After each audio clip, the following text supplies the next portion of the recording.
As far as the causes of sinus pain and pressure, we're familiar with the general ones where it's usually a cold or allergies, especially when allergy season hits.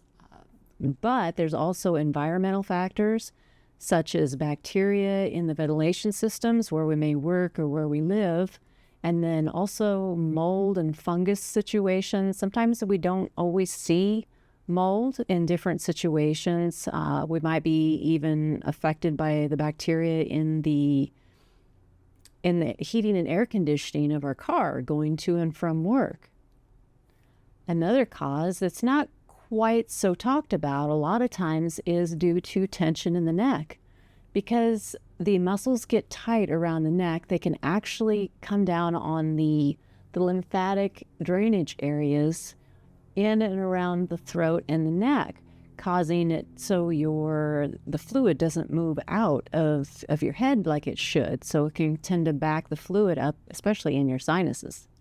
Causes of neck tension include stress, working on the computer, looking at our phone, or any profession that puts strain on our neck, putting our head off to the side, anywhere that's not perfectly aligned over our center of gravity and our spine, causes extra tension in the muscles, which also in turn compress the areas that allow the lymph and the drainage to come out, so it doesn't come out as effectively, even all the way in the back of the neck. When those muscles are tight as well, that also decreases the fluid that flows out of the head, also putting more pressure on the sinuses.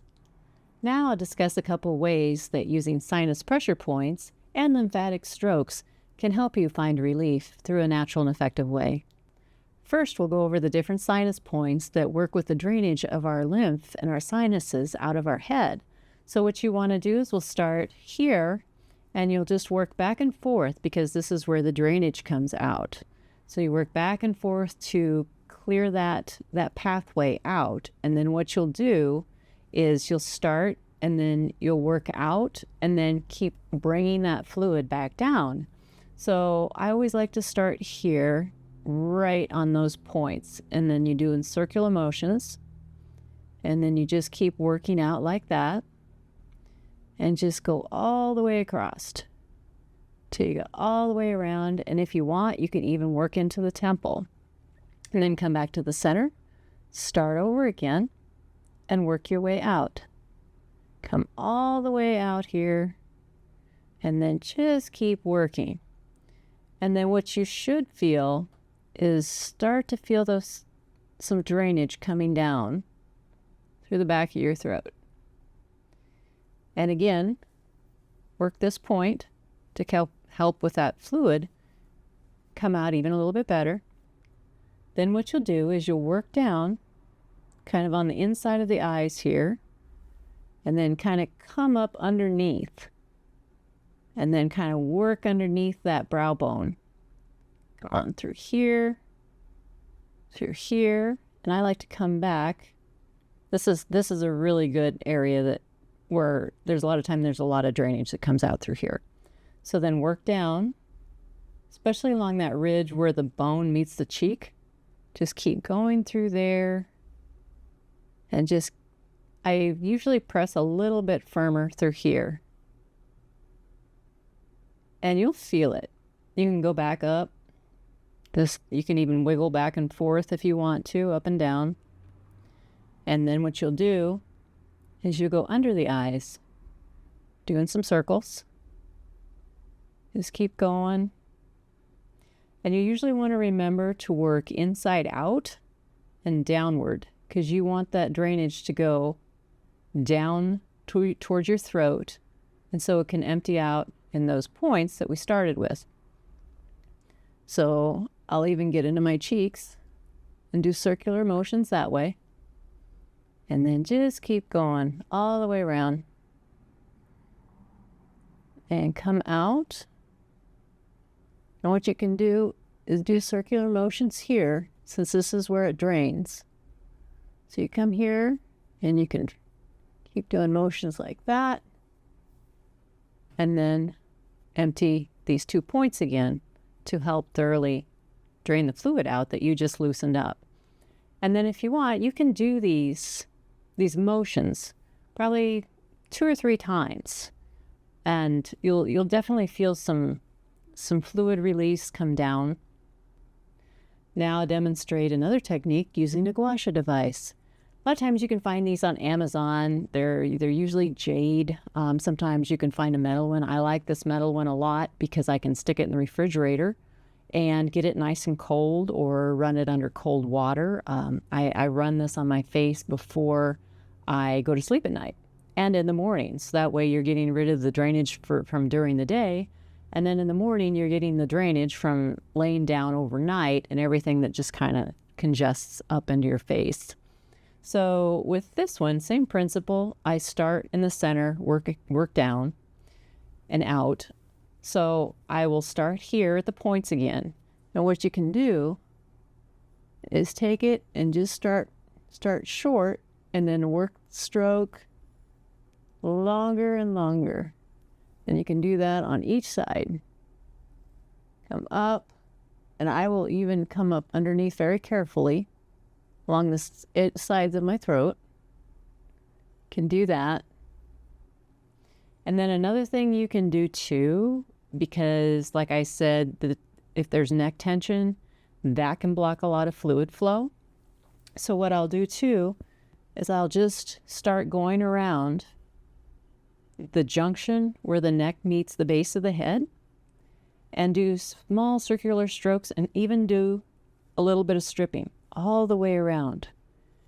Even with that, you'll feel some of the lymph come down out of the head in different areas. So you want to do that on both sides. Just kind of work it back and forth, get into that tension and loosen that up. So you bring that down, strip it out, bring it down, strip it out, bring it down, strip it out. So then back to the face is I start with the eyebrow, and I just carefully stroke outward like that. And then you can go on each side like that. And then if you want to, you can kind of hold the skin tight, go like that, and stretch like that. And then I will even take the edge of it and very carefully kind of come up just like that, up underneath the eyebrow area. And then you want to do that on both sides. And you will feel, I usually tend to flatten it so that way I'm not using the edge. I find it works better that way. And then I will go to the inside just like that, very, very carefully, to get that drainage in the center. And then I'll bring it down and then just go across. Bring it down and then just go across.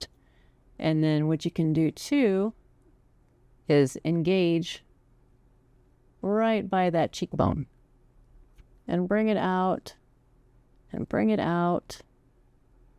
Really be careful because you don't want to push too hard, but you want to push hard enough that it's still effective.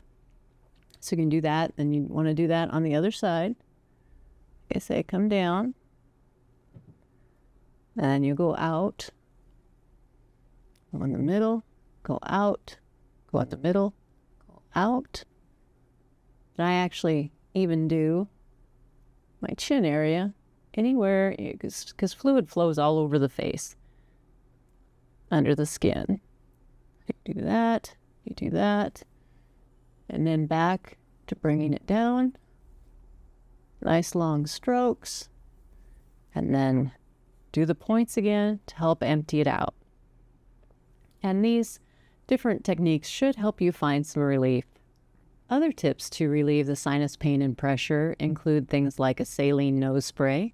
I use that every once in a while, especially when I've been in areas that are very dusty, or there's been an issue with bacteria or mold, sometimes different buildings.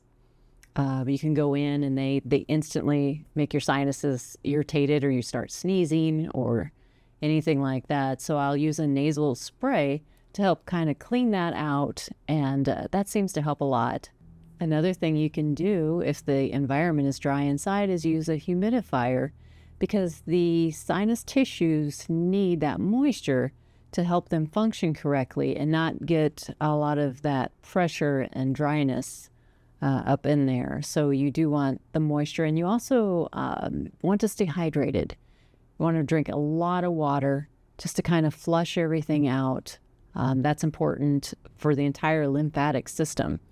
And then also movement. Movement does help if you can get out and get some fresh air, if you're not allergic to pollen and that kind of thing, and it's a gorgeous day.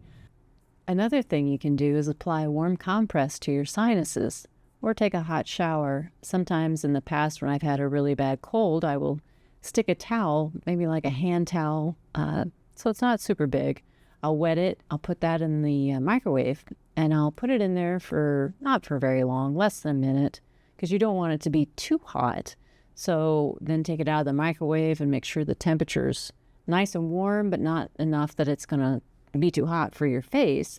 And then, of course, just kind of put it against your face like that. And actually what you could do is you could start with a hot compress and then do the points and the lymphatic strokes that we previously discussed to be even more effective. If your sinus pain and pressure persists after these techniques that we just discussed today, you'll want to check with your physician to make sure there's something not more serious going on. So you want to get that checked out. Let me know in the comments if these techniques have worked for you. I know I've showed them to several of my clients that have a lot of sinus issues, and it has helped them out quite a bit. So I would love to know if you have had the same results, or if there's other things that you can recommend to other possible viewers that could help them find relief. If you have found value in today's information, feel free to like, subscribe, and share, especially if there is someone that you know that is also suffering from sinus pain and pressure. Check back for more future self-care tips.